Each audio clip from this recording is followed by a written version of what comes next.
يا جماعة أنا بجد مش عارفة أعمل إيه، يعني بجد يعني ساعدوني قولوا لي أعمل إيه. أنا المفروض أعمل إيه دلوقتي؟ الأستاذ بيهددني زي ما شفتوا في السكرين شوت. يعني معرفش هو يعني بيفكر في إيه.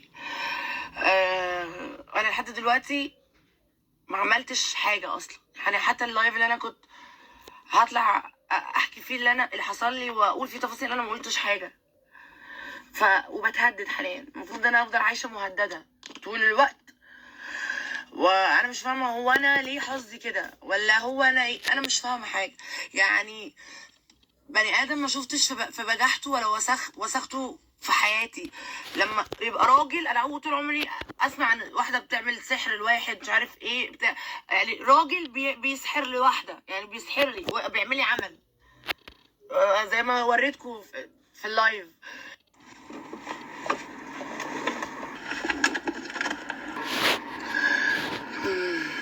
كريم كويس يا كريم والله. يا جماعة أنا كنت والله ناوية إن أنا على قد ما أقدر إن أنا أحاول ما أشركوش معايا في الحاجات ال الأمراض والمشاكل والحوارات اللي في حياتي بطريقة سلبية. بس أنا بجد يعني خلاص أنا في مرحلة نفسية اللي هو أنا فاقدة الشغف، فاقدة كل حاجة. اتطفيت، أنا مطفية حاليا، أنا حاليا مطفية بمعنى الكلمة. تمام.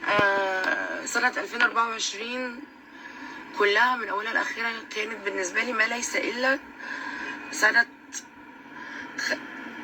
تغيير طبعا جذري في حياتي. تسببت في حاجات كتير في نفسيتي، سواء ضغط نفسي، اكتئاب، هلع، كوارث. كنت فاكرة ان الكوارث دي من صنع الاله، صنع الهي.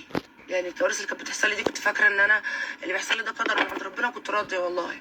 بس مع كل يوم كان بيعدي عليا كنت بكتشف ان كانت كوارث بشرية من صنع بشري. بني ادم وسخ بمعنى الكلمات، وكل يوم بكتشف ان هو وسخ اكتر. بني ادم ده تسبب لي في اذى نفسي مش طبيعي، تسبب لي في اذى في حياتي مش طبيعي.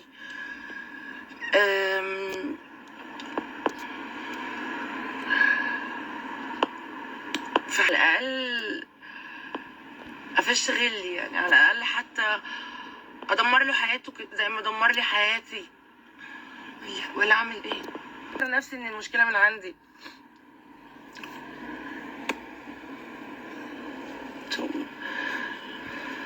انا تعبانه جدا بجد، بجد والله العظيم بجد تعبانه قوي يعني. ونفسي اخد حقي، لان انا يعني عانيت معاناه ما بجد محدش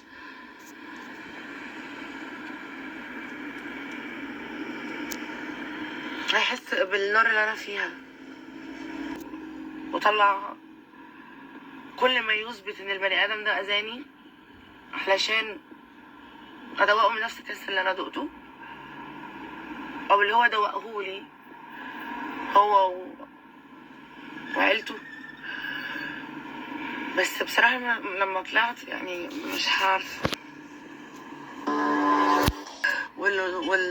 والمشاكل والحوارات اللي في حياتي بطريقة سلبية. بس أنا بجد يعني خلاص أنا في مرحلة نفسية اللي هو أنا فاقدة الشغف، فاقدة كل حاجة. اتطفيت، أنا مطفية حاليا، أنا حاليا مطفية. سنة 2024 كلها من أولها لآخرها كانت بالنسبة لي ما ليس إلا سنة تغيير طبعا جذري. أنا طالعاه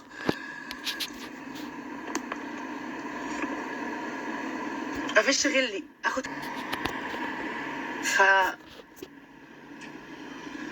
اعمل كده ولا ما اعملش، ولا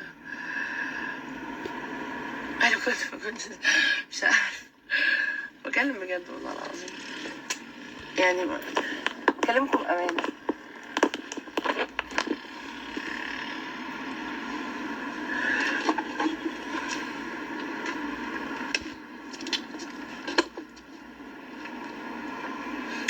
دماغي. ما هو انا كان نفسي اكبر دماغي، وانا اوريدي مكبره دماغي، بس مش قادره، حاسه اني هموت.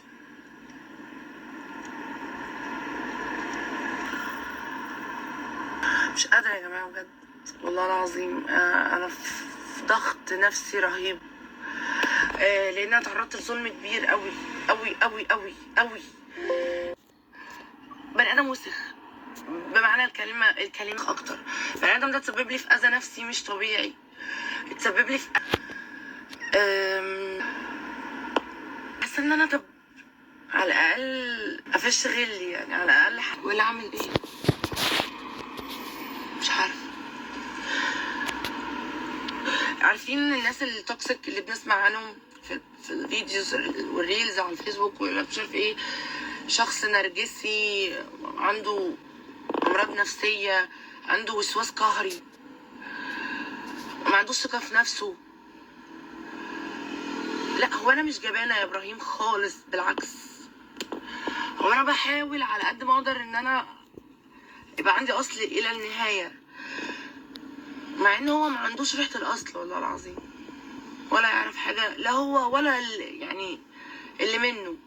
ناس مؤذيين ومرضى نفسيين.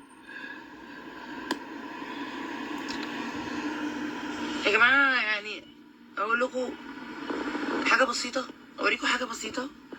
مثلا تخيلي لما تكتشفي، او تخيل انك تكتشف انك كنت معاشر حد بيأذيك في كل حاجه، حتى السحر ما حلنيش فيه. تخيلوا انا لسه مكتشفه انه كان بيعمل لي اعمال. اوريكم حته، مش اوريكم حته كده من بصوا،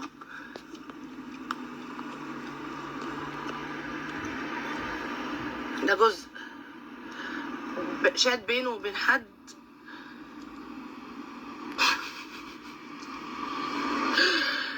بيعمل لي عمل على صورتي. انتوا متخيلين؟ فانتوا متخيلين انا فيا ايه؟ انا اصلا يعني انا اللي كنت فاكره نفسي ان المشكله من عندي.